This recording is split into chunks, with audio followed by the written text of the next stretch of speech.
This is a verse I wanted to grab right here, and the lesson is getting in about sometimes close your mouth, shut up.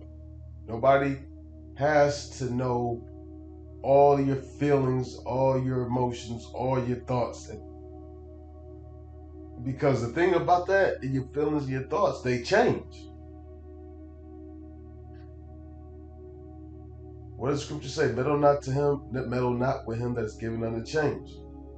You might feel one way one second, another way another second. Or you might feel one way about a particular person or a brother or a co-worker, and then you'll feel another way after either you've learned something else or you found out something else or that person did something different.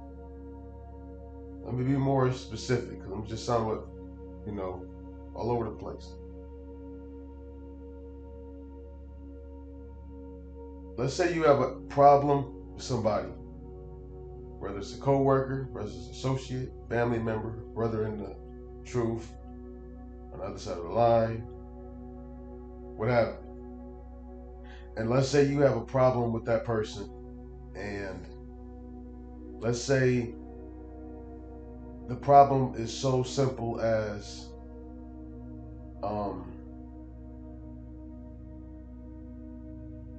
let's say it's your neighbor over a parking spot.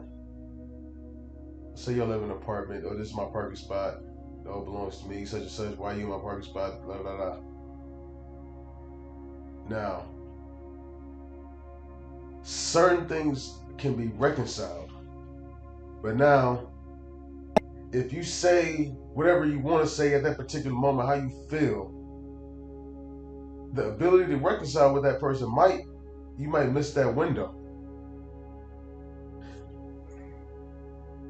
So because sometimes I'm gonna put it to you like this: sometimes Satan will put thoughts in your head, and if you just say whatever you want to say at any given time, you're at some point going to bound to say whatever Satan put in your mind at that time. You have to rebuke your thoughts, and if you say whatever you're thinking at any given chance without rebuking your thoughts, you're gonna be saying a lot of dumb stuff. That's why you're not supposed to just say whatever's on your mind at any given time. I have some very wicked thoughts I gotta rebuke a lot of times. For me to sit here, just open my mouth and just say whatever's on my mind, and Satan could just have, basically all types of demons on, on me at that moment, or influencing me or whatever, for me to just say, how I feel. Especially when you mad. When you mad and you angry, a lot of times you say stuff that you will later regret. Sometimes you gotta learn to shut the hell up.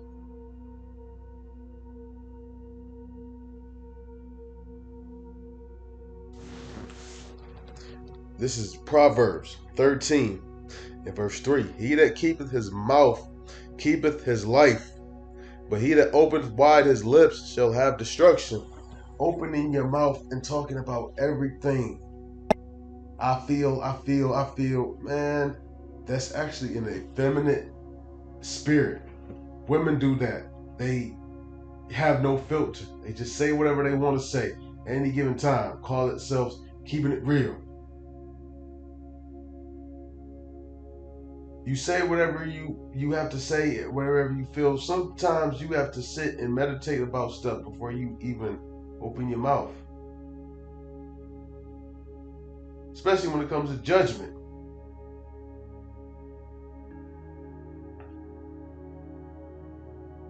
And a lot of people have that stubbornness where they stand on whatever they said, whether they were right or wrong. And they had too prideful to apologize, but okay, I was right, I was wrong. And so they stand on being wrong and make a fool out of themselves. Give you an example. The brick lady. Remember a while, I think Ozama,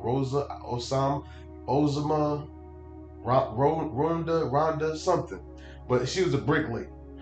Basically, the Somalian little black B word that said that black men asked for her number and they picked up a brick and threw it at her. She garnered so much sympathy from people, especially women.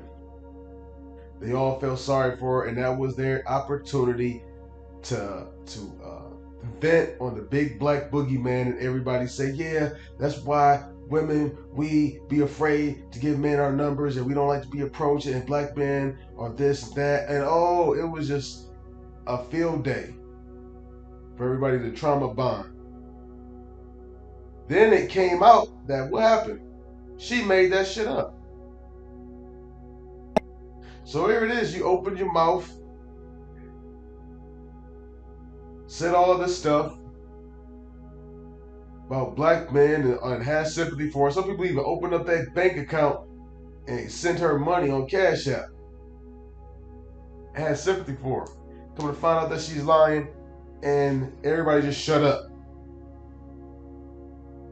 Nobody was like, oh, damn, our bad. I apologize. I shouldn't have did that. I shouldn't have jumped to a conclusion.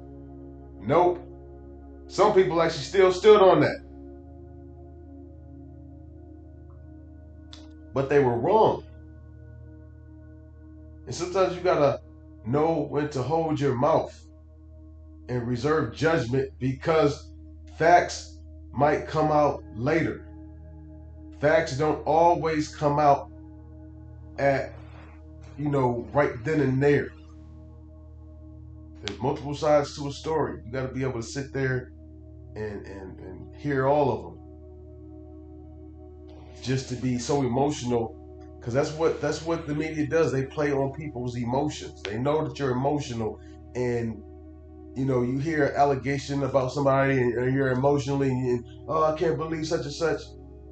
Those are you haven't took the time out to sit and think.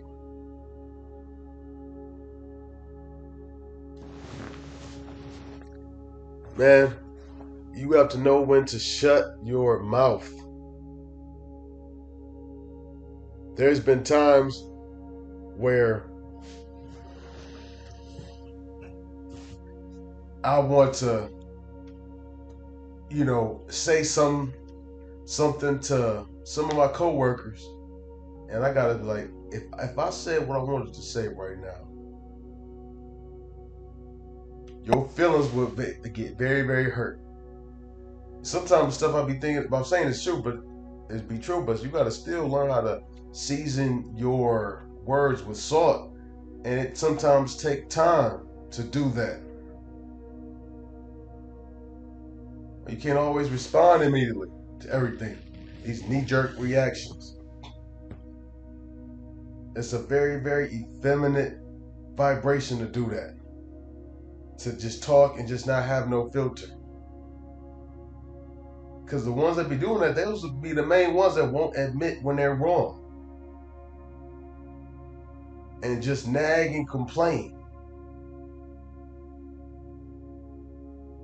But then when you do the same thing to them and show them how wrong they are, I'm done talking about it. I don't want to talk about it no more. It's like it burns their soul. It's like throwing acid on them.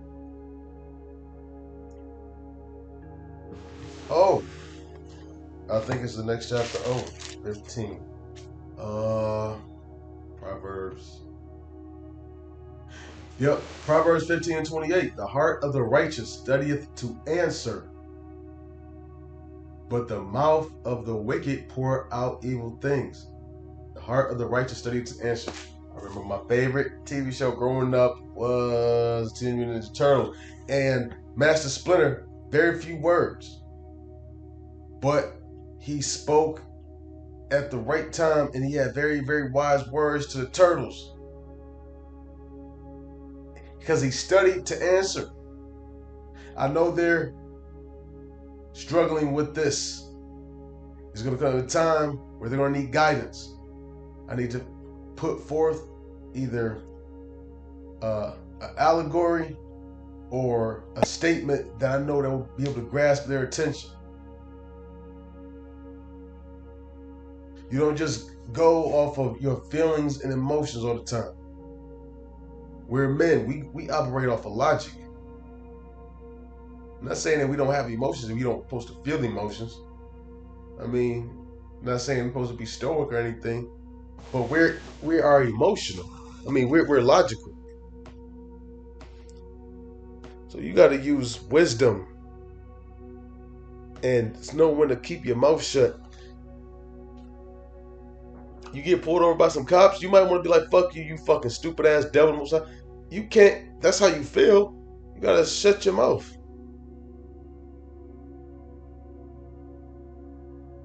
and think wisely and speak wisely.